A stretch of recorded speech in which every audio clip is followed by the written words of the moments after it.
أعوذ بالله من الشيطان الرجيم خذ من أموالهم صدقة تطهرهم وتزكيهم بها وصل عليهم إن الصلاة سكن لهم والله سميع عليم. Al-Maidah ayat 103 yang bermaksud, ambillah sebahagian daripada harta mereka menjadi zakat, supaya dengannya engkau membersihkan mereka dan engkau mensucikan jiwa mereka, dan doakanlah mereka, sesungguhnya doamu itu menjadi ketenteraman bagi mereka. Tuan-tuan, puan-puan, ayah-ayah, ibu-ibu yang dikasihi Allah Subhanahu wa taala, alhamdulillah, bersyukur kita kehadrat Allah Subhanahu wa taala atas segala limpah kurnia nikmat iman, nikmat Islam dan kesempatan Ramadan yang kita perolehi pada tahun ini. Kita bersyukur kehadrat Allah Subhanahu wa taala kerana kita masih diberi ruang dan kesempatan untuk mendapat pahala yang berlipat kali ganda di sisi Allah Subhanahu wa taala. Selawat dan salam ke atas junjungan besar Nabi Muhammad sallallahu alaihi wasallam, para isteri, para keluarga, sahabat-sahabat, tabi'in. Tuan-tuan, puan-puan dan rahmat Allah, malam ini saya suka menarik perhatian tuan-tuan untuk merenung sedikit berkenaan ibadah zakat yang masa yang diberi hanya setengah jam. Dan bila kita menyebut tentang sedekah, apa yang tuan-tuan dapat bayangkan?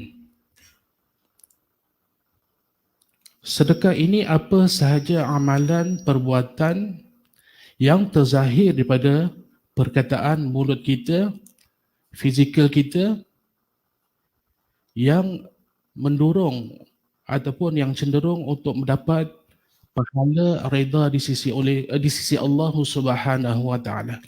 Maksudnya benda-benda yang baik kita lakukan semua mendatangkan pahala di sisi Allah, ya. Dalam ayat saya baca tadi, khudh min amwalihim sadaqatan tutahhiruhum, ambillah sebahagian harta mereka menjadi sedekah. Dalam ayat itu disebut sedekah. Kenapa tidak disebut terus zakat? Sebab ayat yang saya baca tadi adalah dalil kewajipan zakat.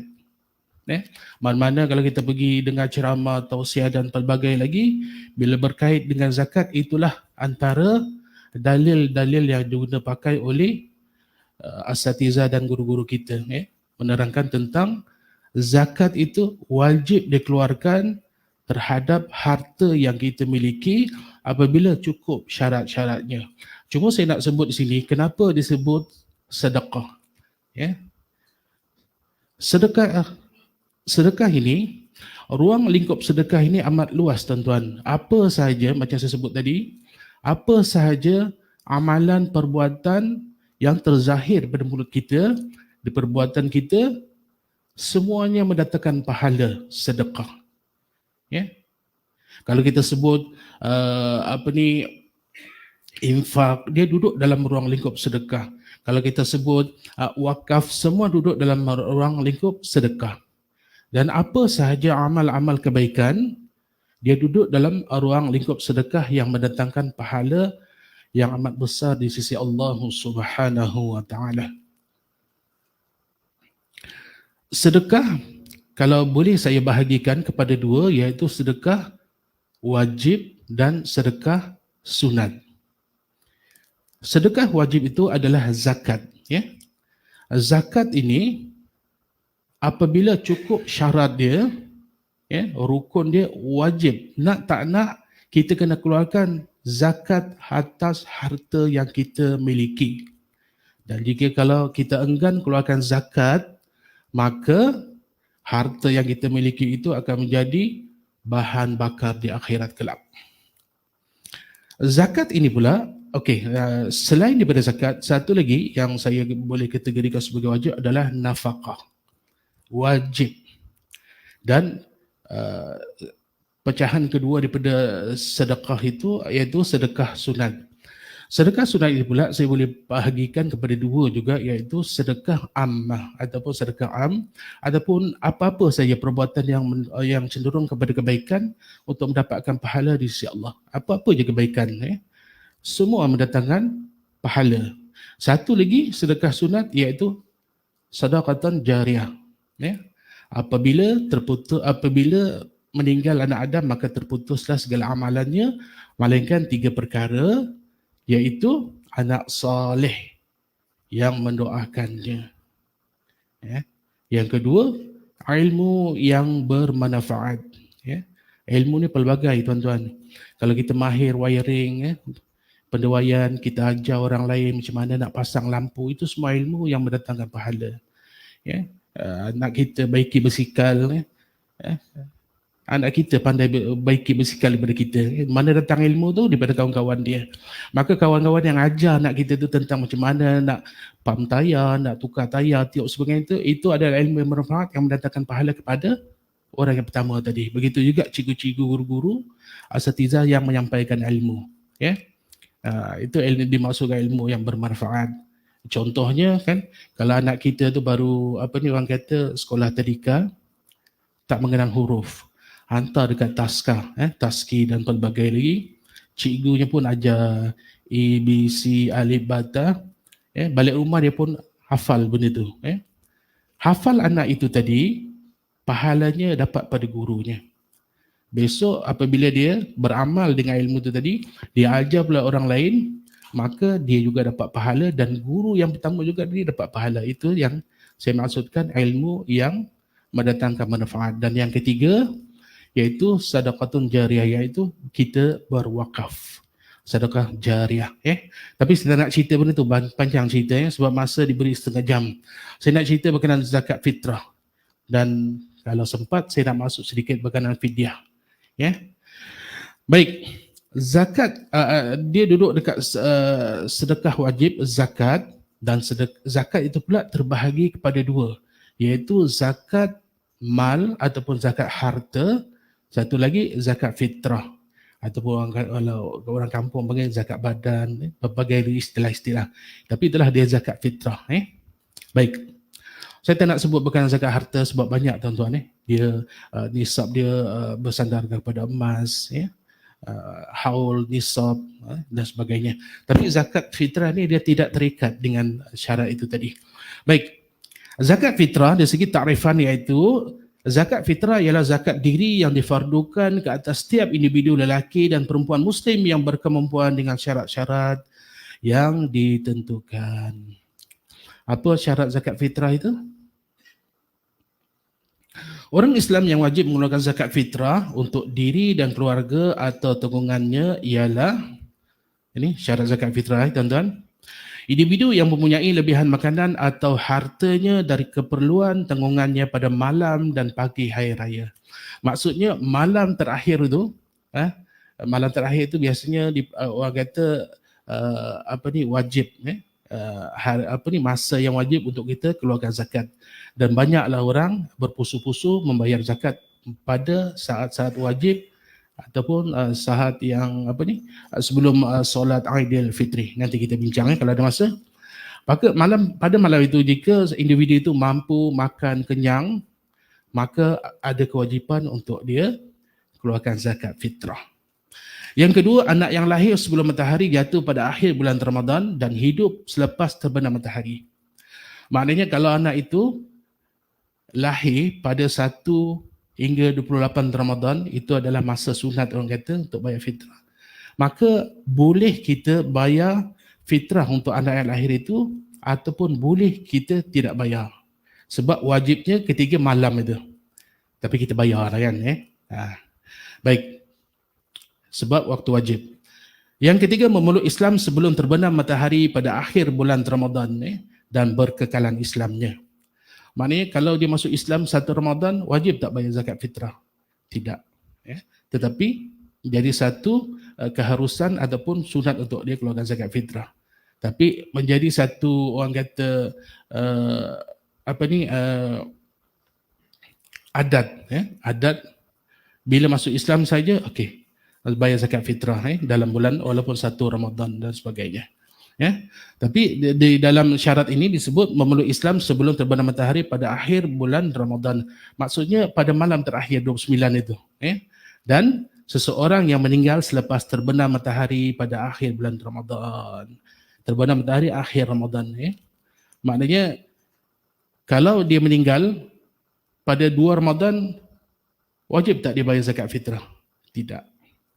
Tapi harus ataupun sunat waris dia bayar zakat fitrah dia. Tapi jika dia meninggal pada malam itu wajib. Sebab malam yang terakhir Ramadan itu. Itu antara syarat zakat fitrah. Perbahasan ni panjang ni tuan-tuan. Dia ada dalil dan sebagainya, tapi ini sekadar ringkasan saja sebagai pemahaman kita. Baik. Waktu menunaikan zakat fitrah. Yang ni seronok sembang ni tuan-tuan. Dia ada 6 ada 5 waktu sunat, waktu wajib, waktu afdal, waktu makruh dan waktu haram. Zakat fitrah. Apabila memasuki 1 Ramadan, maka sunat hukumnya kita membayar fitrah sehinggalah 28 Ramadan itu. Bila masuk malam 29, nampak nak bulan, dia jatuh wajib. Tapi biasanya budaya kita orang Melayu ni masuk Ramadannya kita bayar dah. Kita pun dah cari Pak Imam, Pak Siak semuanya ambil zakat fitrah. Kita tidak berkira sangat yang wajib itu. Tetapi kalau tuan-tuan perhatikan foreigner macam India, Bangladesh yang datang bekerja ni, pagi nak sembahyang tu cari Pak Imam nak bayar zakat fitrah. Pak Imam dah balik kampung dah. Mana yang duduk taman-taman, bandar semua dah balik kampung dah. Balik Perak, balik Kelantan, balik Kedah. Dia dah tutup meja dah. Time tu nak bayar zakat. Okey. Cuba tuan-tuan perhati. Orang Melayu, orang kita ni biasanya 1 Ramadan tu dah ada jumpa Pak Amil. Macam dekat pejabat zakat tu dah ramai dah bayar zakat fitrah. Okey. Saya sebut waktu wajib apabila terbenam matahari akhir Ramadan sehingga terbit matahari 1 Syawal. Maknanya malam tu diisytiharkan nampak anak bulan dah wajib itu. Maghrib tu. Tu yang datang berpusu-pusu jumpa Pak Amil. Kenapa dia nak ambil waktu wajib? Nak dapatkan pahala yang berganda. Sebab dalam bulan Ramadan, amalan sunat jika kita lakukan dalam bulan Ramadan menyamai pahala amalan fardu pada bulan-bulan biasa. Amalan fardu apabila kita lakukan dalam bulan Ramadan, maka pahalanya hanya Allah sahaja yang memberi. Maksudnya pahalanya dilipat kali gandakan. Bukan 10 kali ganda, bukan 25 kali ganda, bukan 700 kali ganda. Bahkan Allah beri beribu-ribu kali lipat pahala. Bergantung kepada iman dan keikhlasan seseorang itu dalam melakukan ibadat tersebut. Kenapa bulan Ramadan, kalau tuan-tuan perhati di pejabat zakat, penuh dengan pembayar zakat. Penuh dengan asnaf yang minta bantuan. Sebab bulan Ramadan, bulan yang penuh keberkatan. Mereka mengambil peluang pahala apabila kita melakukan sedekah termasuk zakat tadi, sedekah wajib, maka Allah akan lipat gandakan pahala. Termasuk saya tuan-tuan.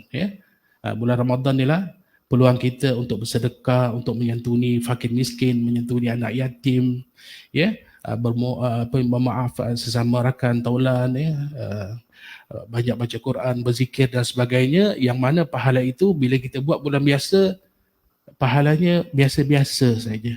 Tapi bila kita buat dalam bulan Ramadan, maka pahalanya luar biasa. Baik, kita masuk waktu afdal. Waktu afdal sebelum sembahyang raya. Perasan tak tuan-tuan kalau saya tak pasti di Masjid Raja Lumur ni, tapi ada setengah-setengah tu kan, saya nampak lah tempat saya dulu di Kajang kan, foreigner ni kan, time tu lah cari, dia jumpa Pak Imam, mau bayar zakat. Pak Imam kupon dah habis dah. Tapi sehari dah tak timbul lah cerita kupon, kita dah ada elektronik apps zakat. Okey. Saya nak cerita sikit, apa kelebihan kita bayar zakat menggunakan kupon dengan mobile apps. Biasanya orang tua-tua dia suka koyak kupon. Dia simpan, dia kepit dekat rumah tu kan, dia kenangan dia tengok, oh dah kita dah bayar dah zakat fitrah ni, yang dia cakap kat isteri dia. Tapi babak muda yang 40-an ke bawah ni dia suka guna apps. Kenapa tuan-tuan? Zakat kita bayarkan itu akan masuk dalam sistem zakat online, maksudnya elektronik online zakat. Maknanya apabila kita nak bayar income tax LHDN, maka data itu ada. Sekarang ni bila kita daftar IZO zakat elektronik elektronik zakat online, kita sambil-sambil baring tu kita boleh print resit zakat kita dah bayar siang tadi kat pejabat zakat, malam tu kita print lagi sekali, kan. Kita boleh simak bayaran dan apa sebagainya. Jadi bila data itu ada dalam sistem itu, kita seronok nak bayar income tax, sebab bila kita bayar zakat, kita bulan April ni kan kita kena buat e-filing, kita submit, tengok ada lebihan, maka LHDN akan pulang balik duit itu yang ada lebihan. Bukan duit zakat tu dipulangkan, lebihan yang dia tolak daripada income tax kita. Itu satu kelebihan bagi kami yang muda-muda ni kan, nak memang kalau boleh tak nak kena cukai, biar lebih bayar zakat, gitu. Baik, itu kelebihan dia antara kupon dengan fitrah. Apps mobile apps. Baik, saya balik kepada waktu wajib tadi. Waktu afdal itulah waktu yang sebaik-baiknya untuk kita keluarkan zakat fitrah. Tetapi dah menjadi adat kita, masuk je Ramadan kita dah bayar dah, selesai dah. Kita dah tak fikir dah.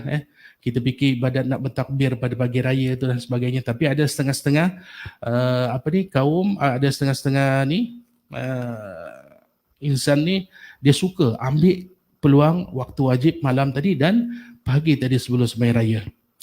Baik, waktu sunat sepanjang bulan tu. Waktu makruh selepas solat sunat Aidilfitri. Kalau kita solat sunat 8.30 pagi, dia pergi bayar pukul 10 pagi. Confirm Pak Imam dah tak ada dah. Amil pun dah balik dah pergi beraya. Macam mana nak bayar zakat fitrah ni? Tak ada masalah tuan-tuan. Dekat masjid tu ada gantung banner, ada QR code. Tembak sambil lalu naik motosikal, kereta, kita tembak QR code tu, terus dibawa pergi zakat Selangor, bayarlah kat sana dan niat saya zakat fitrah. Sekarang ni dah tak ada masalah dah. QR code mana-mana pergi. Sekarang kadang buka website pun ada. Cuma bezanya kalau kita bayar melalui QR code tu, dia terus kepada zakat Selangor, tidak melalui amil fitrah yang kita lantik tu. Jadi tak adalah komisen dia. Jadi kita kena raikan juga amil masjid ni. Jumpa dia adalah sedikit 1/16 dia punya upah. Baik. Waktu makruh ini selepas solat hari raya sehingga terbenam matahari pada 1 Syawal. Maksudnya masuk lepas asar tu sehingga masuk azan maghrib tu, itulah ada waktu makruh. Boleh kita bayar zakat. Dan waktu haram adalah selepas terbenam matahari pada 1 Syawal. Maksudnya masuk maghrib malam kedua itu, maka haram hukum dia. Pengalaman saya tuan-tuan di pejabat zakat, kan biasanya kalau raya Aidilfitri kita cuti sehari, 2 hari, 3 hari. Hari keempat datang pejabat zakat. Itu Ustaz, saya nak bayar zakat fitrah. Saya kata, kenapa? Saya terlupa. Saya kata kan sebulan masa tu itulah, dia kata saya sibuk bazar Ramadan. Dia menyantuni orang nak buka iftar kan, sampai dia terlupa bayar zakat fitrah. Saya kata tak boleh dan encik, sebenarnya haram kan. Habis macam mana Ustaz? Ialah mohon taubatlah pada Allah dan jangan diulang balik. Tetapi wajib dia qada. Dan jangan diulang. Sebab perbuatan tersebut berdosa dan haram. Sama juga kalau kita tak solat kan, hukumnya apa? Berdosa kan. Tapi kalau kita terlupa, maksudnya contoh kadang kita subuh gajah kan, kita malam tu qiyamul lail kan, tidur 3 pagi, terjaga pukul 8.30 pagi. Kita memang tak sedar sebelum tu. Tengok jam, 8.30 pagi, matahari terbit.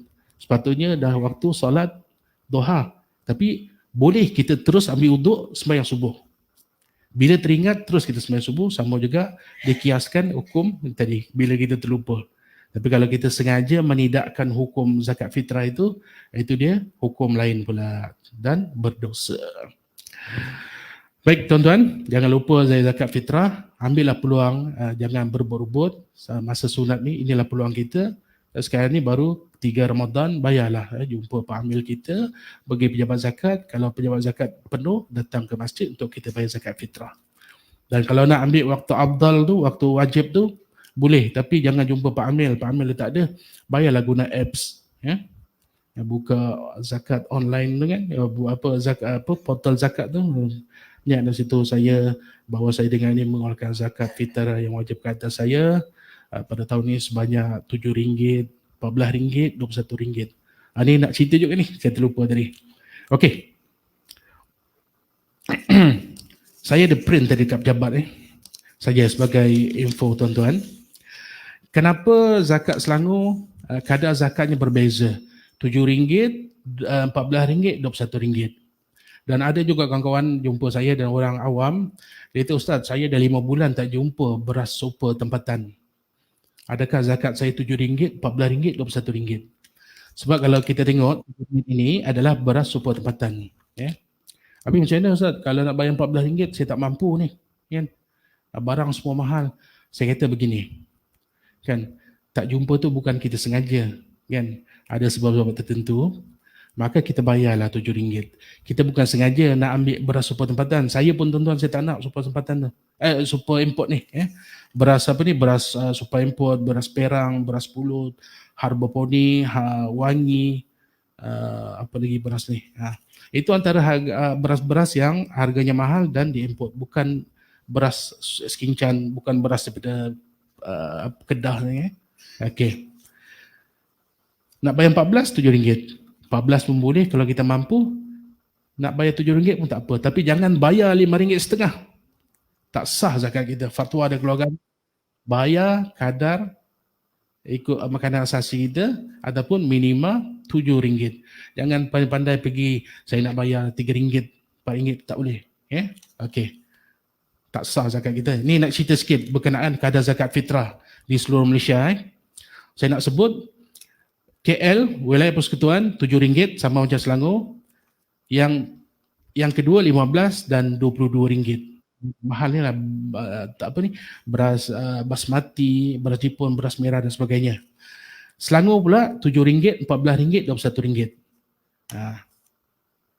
Negeri Sembilan RM7, RM12.50 dan RM22 yang paling mahal.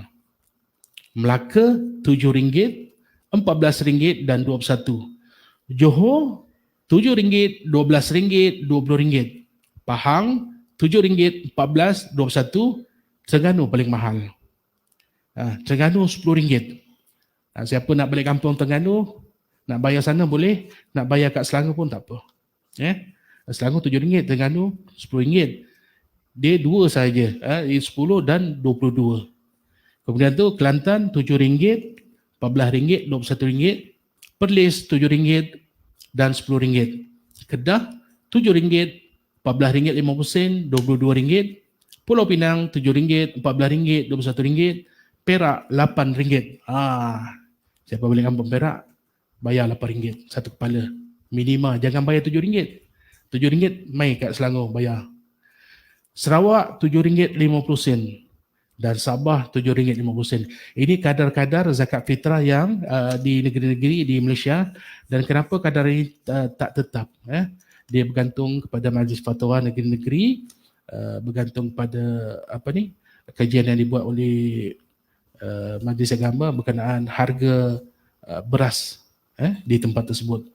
Memang saya kalau balik kampung di Sabah tu mahal barang-barang tuan-tuan. Sebab tu dia letak situ RM7.50. Nasib baik saya tak duduk Terengganu. Kalau saya lahir Terengganu, duduk Terengganu, RM10 lagi mahal. Baik, sekadar tu tuan-tuan, dah pukul 10, saya dah terlebih 3 minit. Semoga apa yang saya sampaikan ini bermanfaat untuk saya dan bermanfaat untuk tuan-tuan. Dan saya akhiri, wabillahi taufiq wa hidayah. Wassalamualaikum warahmatullahi taala wabarakatuh. Subhanakallahumma wa bihamdika asyhadu an la ilaha illallah anta wa astaghfiruka wa atubu ilaih. Assalamualaikum warahmatullahi taala wabarakatuh.